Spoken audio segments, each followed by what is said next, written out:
Hello, and welcome back to the Dev Diary series for what will be Hoi4's 12th content DLC, covering the corridor from the Mediterranean to the Indian Ocean in Graveyard of Empires.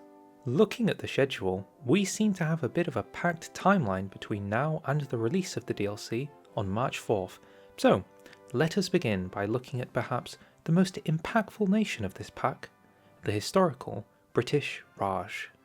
Our dev diary begins by explaining how India has been under British rule, in one form or another, for almost 200 years, kickstarting the historical context for India's starting position, with the desire for independence massively on the rise, led by such figures as Nehru, Jinnah and the iconic Gandhi. The threat of the second global conflict will result in dividing the nation's path to freedom along the lines of ideology, faith and character.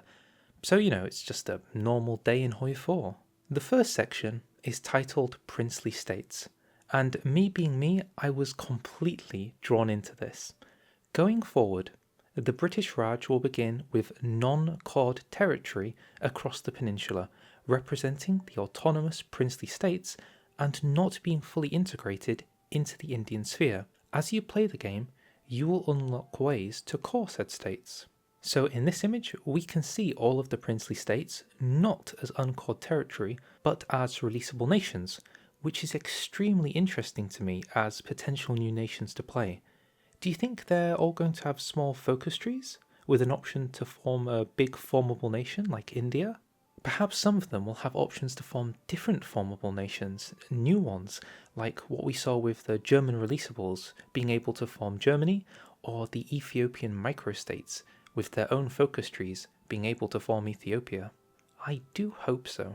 Because of that, let us also hope that we can release some of these at game start, because as I said, this is not how the game will look. All of these will be annexed and will be non-core territory, and it could be annoying if we have the game start, you cannot release this ever rule.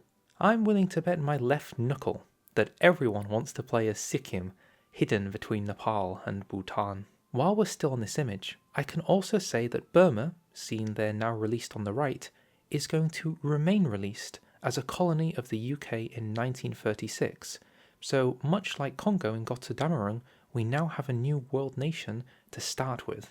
I wonder if they also will have any kind of content, or will they just stand there to divide the Japanese from the Raj? Next up, the British Raj now owns the southern tip of Yemen, as they did historically, with a path to give it to the Brits. Even though there's not going to be any focus trees for countries in the Arabian Peninsula, I do wonder if there will be some content in this region. For example, Bahrain could be added to the game, being distinct from Qatar, so any Bahraini enjoyers can now embark on grand campaigns.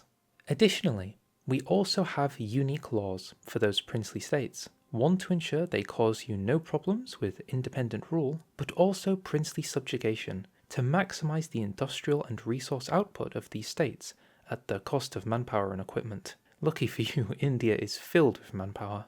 And so politics time. Since this is the historical video, we are of course today covering the historical path for India, titled the Independence Branch. I guess historically they didn't stick with Great Britain, so that makes sense. Going forward playing as India, the goal will be to build up your independence while balancing the potential benefits of being under the British sphere. Since players usually prefer having full autonomy as fast as possible, the majority of focuses will focus on gaining independence, with a few pit stops along the way, maybe to sell tea. As we can see in this image, the self-rule focus offers autonomy gain at the price of more agitated princely states, so seemingly the main quirk of the Indian experience is going to be managing the non-core territory as it builds up resistance against you. On the right, we seem to have our industry and research focuses, with a mix of some social focuses. There's also a sneaky preview to the expected communist branch on the bottom right. Here are some more details on some of the focuses.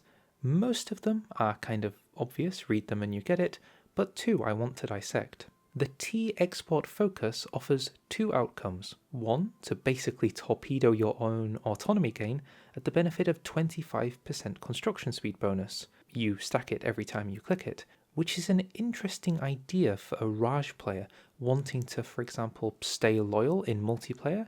Maybe they rush to this focus and they can quickly gain 25% construction speed, knowing they have no interest in going independent. But also, if you do go independent, you can gain 5 civs from this over time. I do like the balance of short-term rewards, but also the option for long-term rewards from a single focus. On the bottom, we have agricultural cooperatives, which is worth looking into. So each state with 4 civs gets 1 infrastructure, and every 2 states gaining 1 infrastructure gains 1 civ. So every 2 states with 4 civs gains 1 civ extra. 8 for 1. If India has around 30 states, it's hard to say as state borders have almost certainly been reworked now, that could be a potential 15 civs if you've managed to get 4 civs in each of your states before taking this focus. And that speaks nothing to potential to annex more states and take this focus even later on, such as Goa. Industrial powerhouse India is looking very, very possible.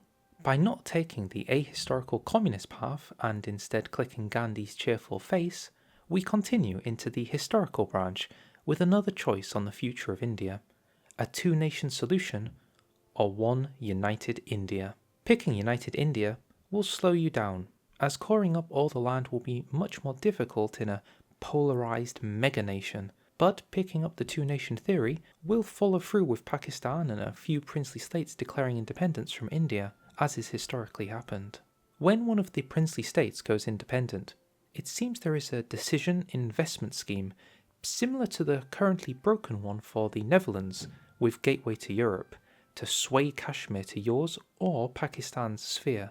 Looking at the image, it says we have the ability to pressure people currently 6 of 6 times, and the current pressure is 0, so I guess there's a cap to how often you can do this, which could be concerning because there's another nation inside of Pakistan you might want to influence, but also to the right, I think I can see an independent Sikkim, maybe a Bangladesh, just hidden off the corner of the map. The diary states, should you decide to start hostilities with Pakistan, make sure to finish quickly, or your old overlords can step in.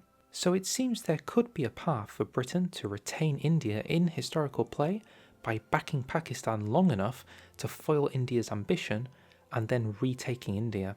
Of course, none of this mentions the bordering Iran and Afghanistan, who also get updates and focuses in this DLC. I wonder what will they have to say about this chaos on the border.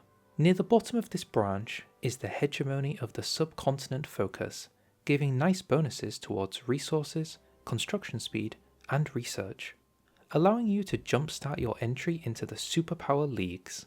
My question is, if there's an option to restart hostilities with Pakistan, can you annex Pakistan and then take this focus, bypassing the requirement to have more factories than a country that doesn't exist? Regardless, it's still a very strong spirit.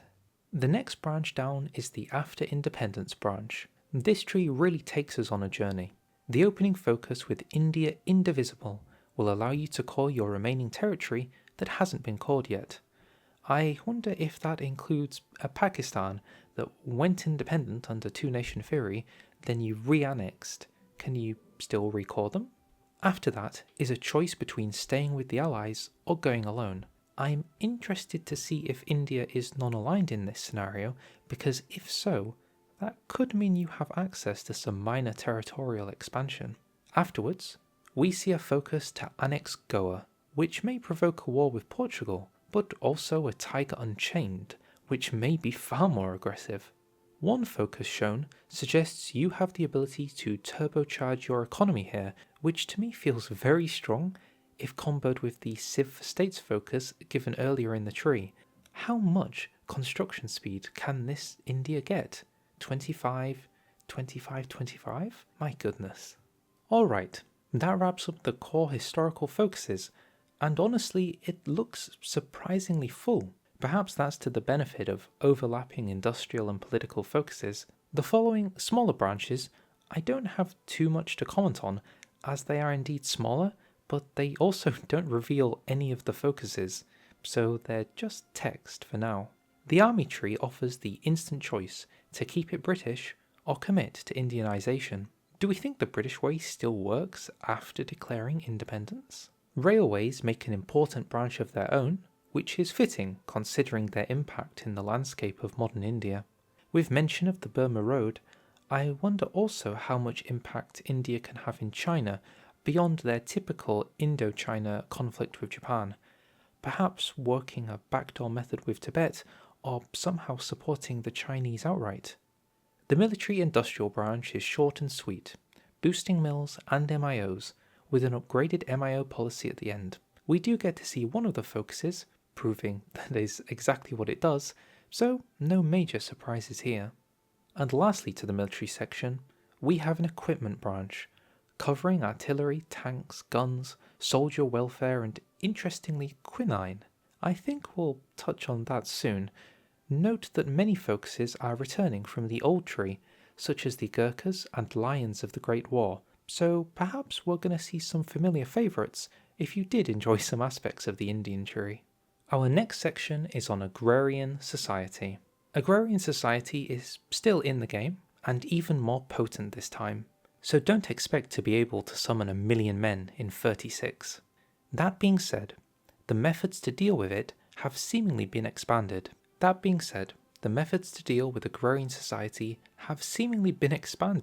With local recruitment offices, and I think this offers a way to permanently remove the Agrarian Society spirit after a casual 24 years wait.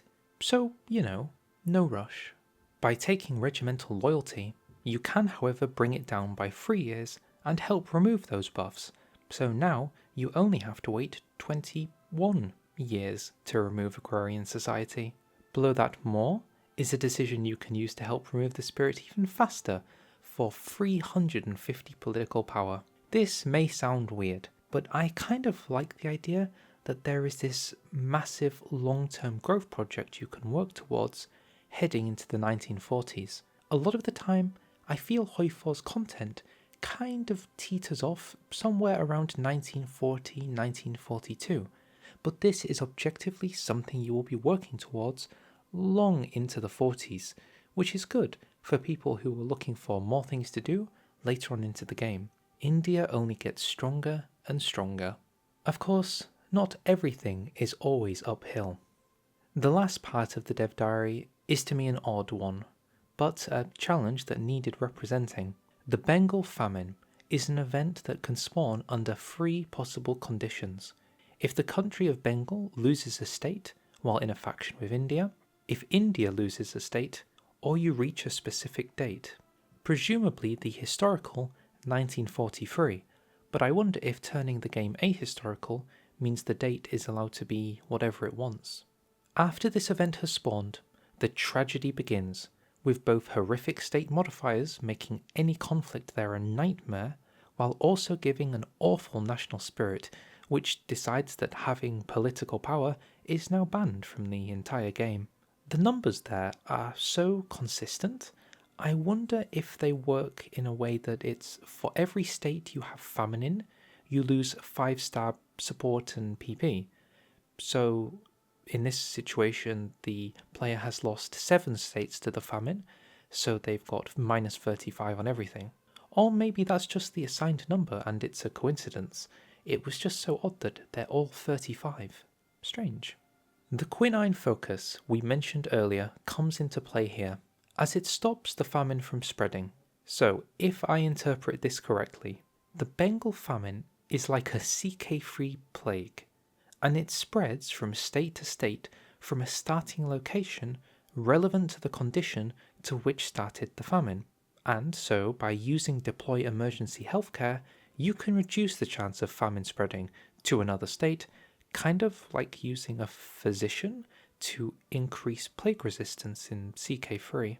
For this whole mechanic, they've added a decision menu that has been opted into a famine tracker of sorts, and by taking decisions and focuses, you can isolate the famine down and reduce its harm.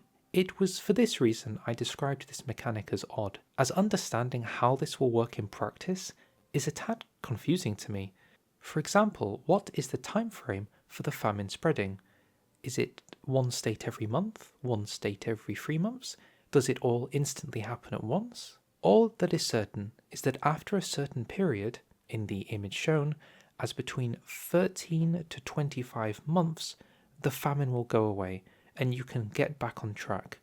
So playing till 1943 may be rough if you don't intend to survive till 45 with a famine around. Plan accordingly. Alright, that sums up the first dev diary of Graveyard of Empires. And what do we think? I'm actually happy with the amount of focuses to choose from in this initial reveal. A focus tree that keeps offering new branches is always a good thing in my book. I do, however, have burning questions. For one, where is my smiling Buddha focus? Gandhi is in the game. Gotterdamerung upgraded nukes. Where is my Gandhi? Gets hit on the head, has a personality 180, declaring the new Indian World Order branch. If there was ever an Easter egg in waiting, I do hope it's that one, because we seem to also be missing 2 other branches, the Navy and the Air Force. I don't remember seeing anything to do with them.